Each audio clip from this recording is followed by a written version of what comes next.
Bonjour à tout le monde, nous sommes ici au Scholastica Notre-Dame d'Afrique, le Scholastica de philosophie des Pères Pierristes. Je suis le Père Pierre Thiaré, je suis le recteur de la communauté et je suis le Père Maître qui accompagne ces jeunes pierristes ici en formation. Ici au Scholastica Notre-Dame d'Afrique, depuis le décret du président qui parle du confinement et de la fermeture des écoles, nous n'avons plus de cours à l'extérieur, mais nous essayons d'organiser notre horaire suivant une nouvelle forme de vie. Ici, nous commençons notre journée à partir de 6h30 avec le réveil. Et après cela, nous allons à la chapelle pour confier la journée au Seigneur avec la prière. Et après cela, nous avons différentes tâches. Par exemple, nous avons le jardinage, nous avons le nettoyage du clapier, nous avons le poulailler. Et après cela, nous prenons le petit déjeuner. Et par la suite, la journée est organisée suivant des ateliers. Ces ateliers s'organisent de la façon suivante. Nous avons le travail manuel de maçonnerie. Nous avons aussi le nettoyage de la maison, de la cuisine et de toutes les autres entités qui forment la maison. Et cela nous permet de nous occuper jusqu'à 12h30 où nous regagnons encore les toilettes pour nous nettoyer le corps. Et par la suite, nous mangeons ensemble le repas de midi. Et l'après-midi, après le repas de midi, nous avons la sieste. Et l'après-midi, nous commençons à 16h. À 16h, nous avons aussi quelques travaux, des ateliers. Par exemple, l'atelier de cuisine, atelier de musique, et ainsi de suite, que nous organisons à l'intérieur de la maison. Mais tout en tenant compte du temps d'études que les étudiants doivent avoir. Les jeunes ont besoin aussi du temps pour pouvoir faire leurs études. Et nous finissons notre journée avec une prière du soir et le sport. Le sport et la prière du soir. Et enfin, nous confions au Seigneur toutes nos activités et voilà, on se sépare avec les complis et nous allons dormir dans nos chambres. Voilà comment fonctionne le Scholastica en ce temps très difficile, en ce temps que nous essayons d'organiser autrement.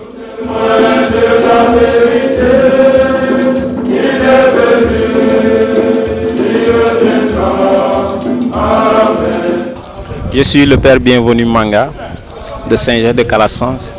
Je suis dans la communauté Notre-Dame d'Afrique comme économe de la communauté et chargé de la pastorale et tout. Alors ce temps de confinement est pour le monde ordinaire un temps difficile, un temps incompréhensible, surtout un temps de punition.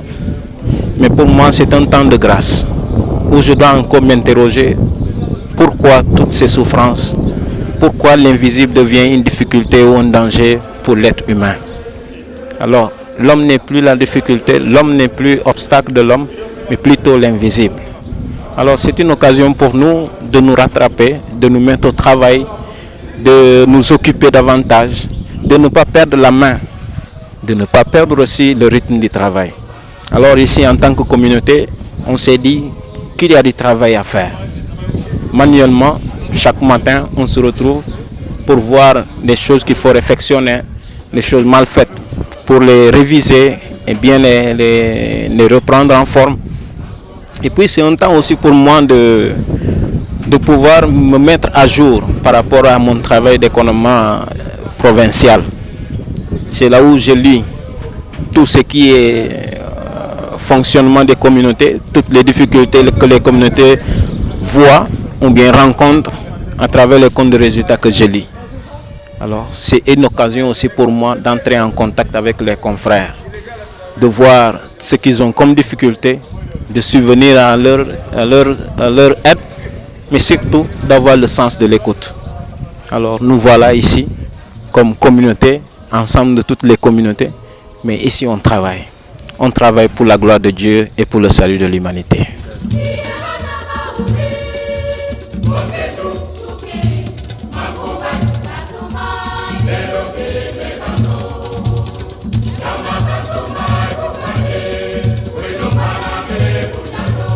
C'est Michel Hamad Kaman de Jésus Serviteur, Piaris, bien sûr. Voilà, nous sommes en des périodes très difficiles que le monde est en train de vivre, c'est-à-dire le fameux virus dénommé coronavirus, voilà, qui est en train de bouleverser le monde encore une fois. La manière dont nous la vivons ici dans notre communauté, elle est plus ou moins simple, mais trouve ses racines, voilà, dans le Seigneur Jésus-Christ. En réalité, les activités ont changé, mais elles ont juste tourné sur une nouvelle base.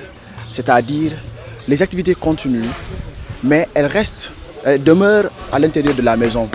Nous répondons aux appels des dirigeants de l'Église et des dirigeants étatiques qui nous ont demandé de rester chez nous. De ce fait, nous cherchons toujours à nous occuper. Par la messe, nous partageons l'Eucharistie et ce moment est véritablement important pour nous en tant que religieux et nous la vivons de manière véritablement solennelle tous les jours en communion avec l'Église qui ne peut plus se déplacer.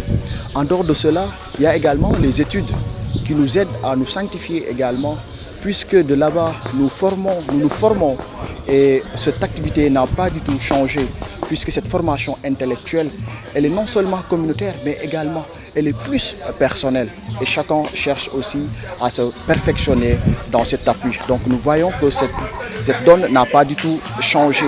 Vous voyez également cette activité que nous sommes en train de mener actuellement qui est en quelque sorte un recyclage des pavés qui étaient au niveau de la route. Et l'action a surgi comme ça et nous avons lancé le volet et les volontaires sont venus pour s'y lancer. Et pour nous, ces petites choses sont ces choses qui nous permettent véritablement d'essayer également de nous sanctifier parce que le couvent trouve son sens dans ces petites choses que nous faisons et que nous cherchons tous les jours à nous sanctifier dans ces petites choses. Donc pour dire de manière beaucoup plus brève, c'est qu'à l'intérieur du couvent qui est CV et le coronavirus qui est CV également, alors dans notre CV, c'est-à-dire dans notre couvent, nous menons chaque jour de petites activités et dans ces petites activités, pour dire vrai, nous cherchons notre salut, nous cherchons notre sanctification au quotidien. Donc comme vous avez pu le remarquer, ce sont sur ces petites choses que nous menons chaque jour pourvu de nous sanctifier. Je vous remercie.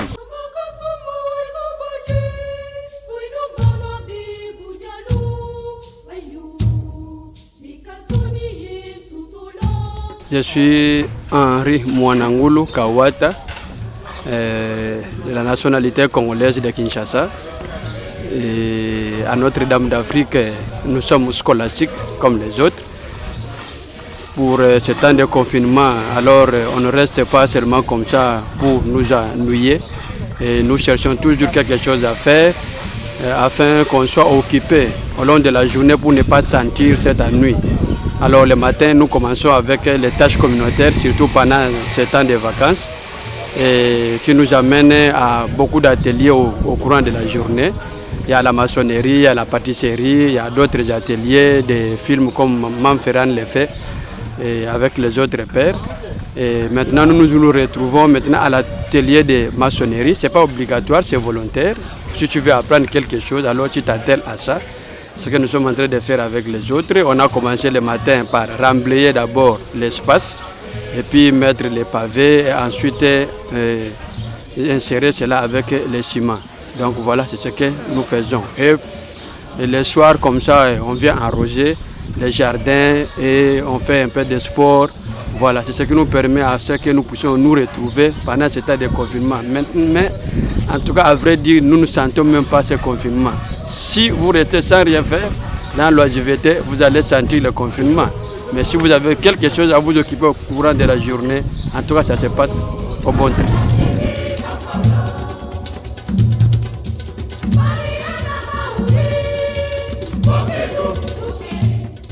Je réponds au nom de Didier Basile John. Je suis frère Piaris. Et je m'avais vous décrire l'atmosphère de Notre-Dame d'Afrique en ce moment inédit où le monde est esselé par la pandémie du Covid-19. Je commence d'abord par vous citer une sentence d'un de mes formateurs qui disait ceci. La vertu trouve de sens dans l'action de se faire utile. Donc ce que nous sommes en train de faire là n'est rien d'autre qu'une récupération en fait. la communauté a décidé de réfectionner l'entrée de la maison, là où se trouvaient les pavés. Et c'est de là que nous sommes partis pour récupérer tous ces pavés, essayer d'embellir, mais aussi entretenir la maison.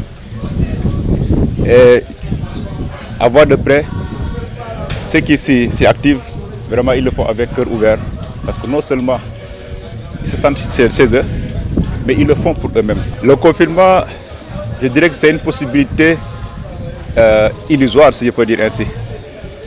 Donc, en ce moment, chaque jeune, chaque personne dans ses activités a la possibilité de se rattraper, d'enjamber dans ses activités, de commencer ses projets futurs. Donc ce temps de confinement ne doit pas être un temps de repos total, mais un temps de travail au plan spirituel, au plan communautaire, et si vous voulez dans tous les plans. Puisque le temps perdu ne se rattrape jamais. Ce qui est sûr, le monde sera autre après la pandémie. Donc posons actuellement assez d'actes qui peuvent plus ou moins nous aider à supporter le demain, puisque nous ne savons pas ce qui se passera demain.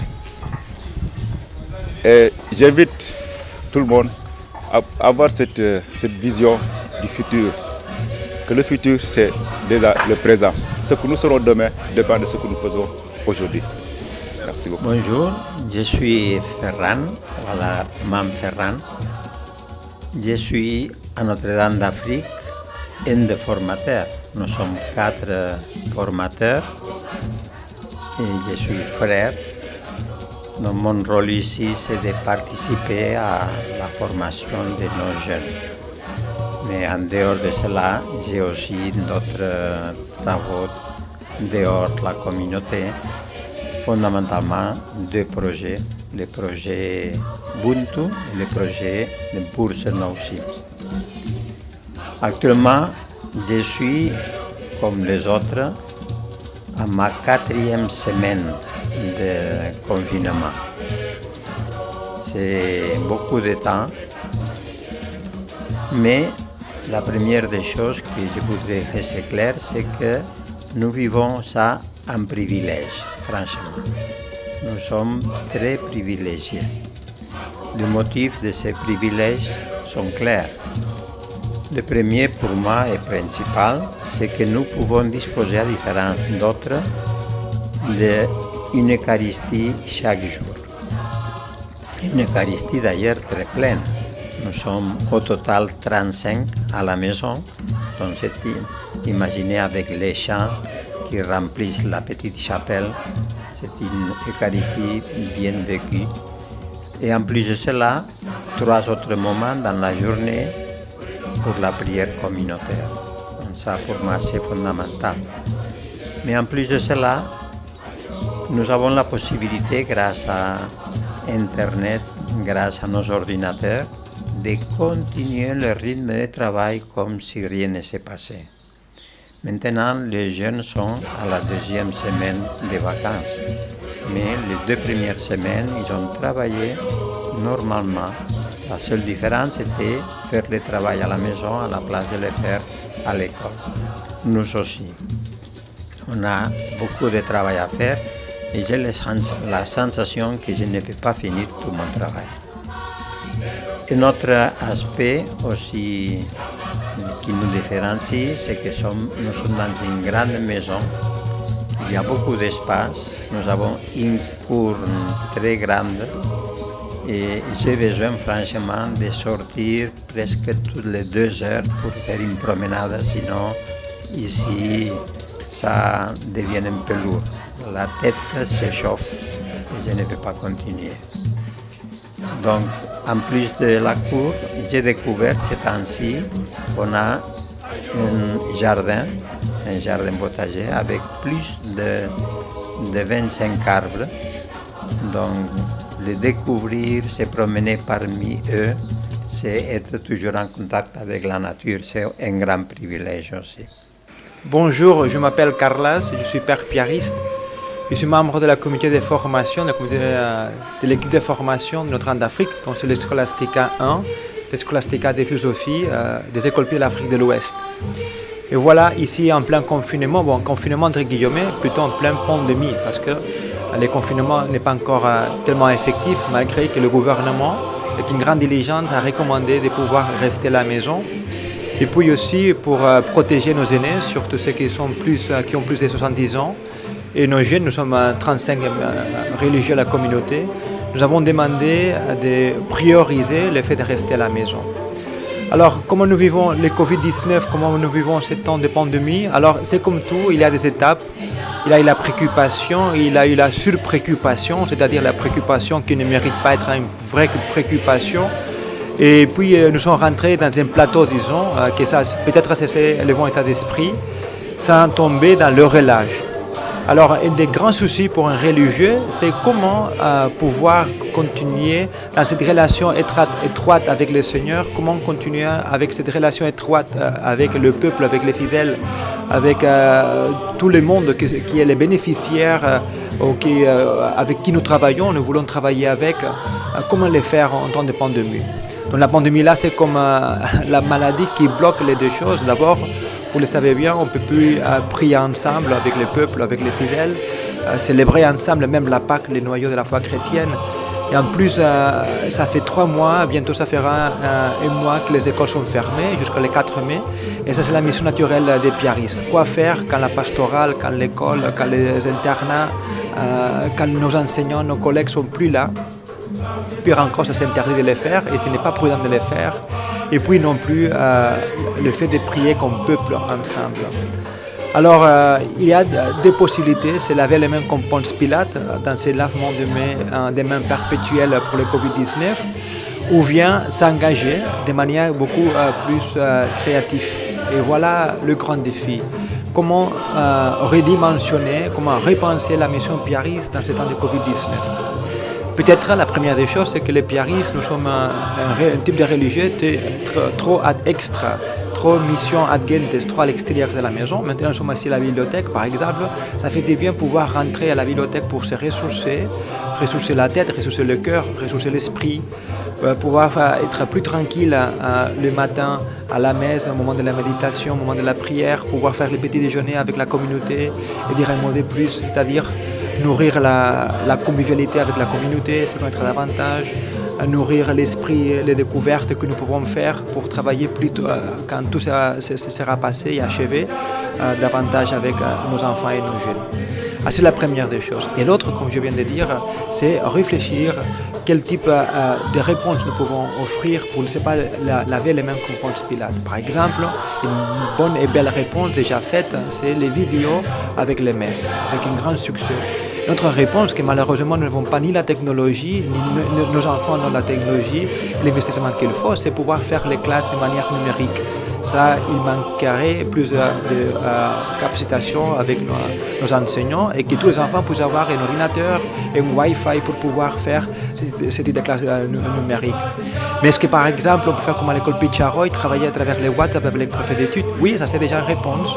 Et voilà, nous devons encore creuser beaucoup plus ce type de réflexion, ce type de réponse pour pouvoir demeurer fidèles à notre mission piariste dans ces temps de Covid-19 et profiter de la maladie, la pandémie, comme une époque, comme une parenthèse, pour pouvoir nous refaire, nous repenser, nous reconstruire et enfin nous repositionner.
En ce temps, le message que nous vous lançons, c'est de ne pas baisser les bras, de continuer à prier et de mettre notre foi en ce Jésus qui est ressuscité. Le Covid-19 ne va pas nous prendre la vie, parce que la vie est donnée en Jésus-Christ et cette vie, nous l'avons reçue en plénitude. Le Covid-19 est une épreuve, mais ça peut être aussi pour nous une opportunité de nous ranger encore, une opportunité de vivre en Jésus-Christ, de vivre ce confinement comme une retraite intérieure. Que chacun d'entre nous puisse trouver en ce temps un temps favorable pour se ranger encore, pour être utile à sa famille, être utile à son église en distance et être utile aussi à son peuple en se donnant dans les tâches. Je veux parler par là, je veux nommer le personnel soignant. Bravo. Et que le Seigneur vous accompagne dans ce que vous faites et confions notre pays à Notre-Dame des Écoles Pie qui nous accompagne à tout moment. Merci à vous tous et que le Seigneur vous bénisse et vous garde.